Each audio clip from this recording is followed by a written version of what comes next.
Isang mapagpalang araw po sa atin lahat. Ako po si Junella Bianca D. Aguilar at ito po ang aking Day 15 Devotion para sa ating 365 Daily Devotion na pinamagatang Ikaw ba ay tunay na anak ko, ampon ng Diyos? Adoption.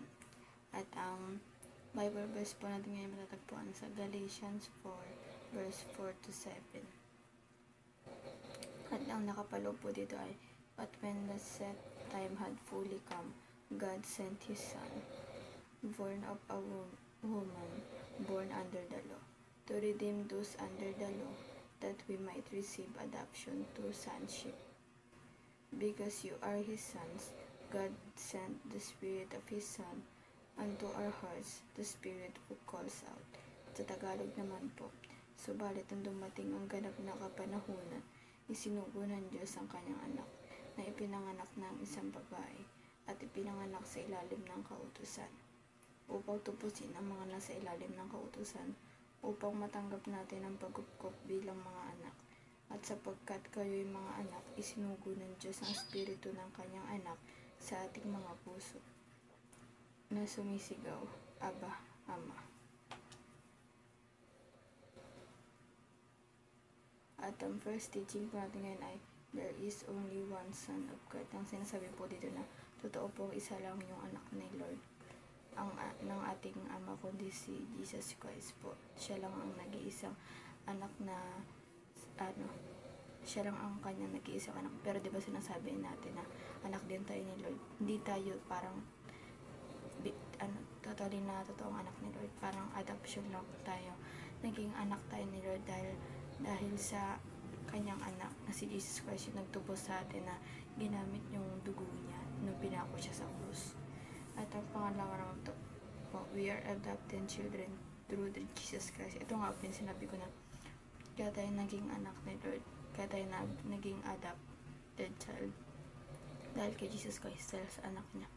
Nung inano siya dun sa pinako sa krus, nung tawag dito, nung tinumbos niya yung kasalanan natin, diba sabi nga po ni Brother Russell, parang to kaaway tayo ng Lord, parang hindi magkaiba yung level natin sa kanya, pero dahil sa kabutihan niya, tinanggap niya tayo bilang anak niya, bilang adopted child niya.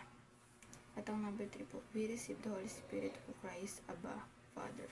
Na-receive natin yung Holy Spirit pag hindi sinasabi, di ba pag nananalangin tayo, parang Ama, parang ganun yung unang natin, na parang tinatawag natin siya, parang humingi tayo ng tulong sa kanya. Yun po yung time na na-receive na natin yung Holy Spirit na galing sa kanya. At ang application naman po natin yun ay stick to our blood relationship with God. Ito nga po yung tungkol sa krus ng Kalbaryo. Kaya tayo nagkaroon ng relasyon kay Lord sa Ama natin dahil sa dugo ng kanyang anak nung pinako ito sa krus. Ang number 2 naman po, rely on our union with Christ. Parang mag-relate tayo kay Lord na nakipag-isa tayo sa Kanya. Parang wag natin baliin na nakipag-isa tayo sa Kanya. At ang last naman po, live a spirit-led life as evidence of adoption.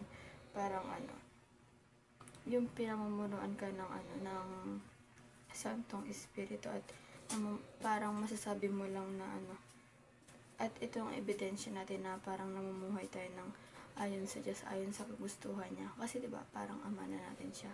Parang diba parang katulad sa parents natin na sumusunod tayo sa Kanya, sa mga magulang natin. Parang kailangan ganoon din tayo sa Kanya na sumunod tayo, kasi parang ayun yung ebidensya na na-adapt na tayo, na na-adapt niya na tayo. And yun lamang po ang aking devotion ngayong araw. Sana po may natunan kayo at huwag natin itong kalimutan na i-share sa ating pamilya at sa mga mahal natin sa buhay. And yun lamang po, God bless.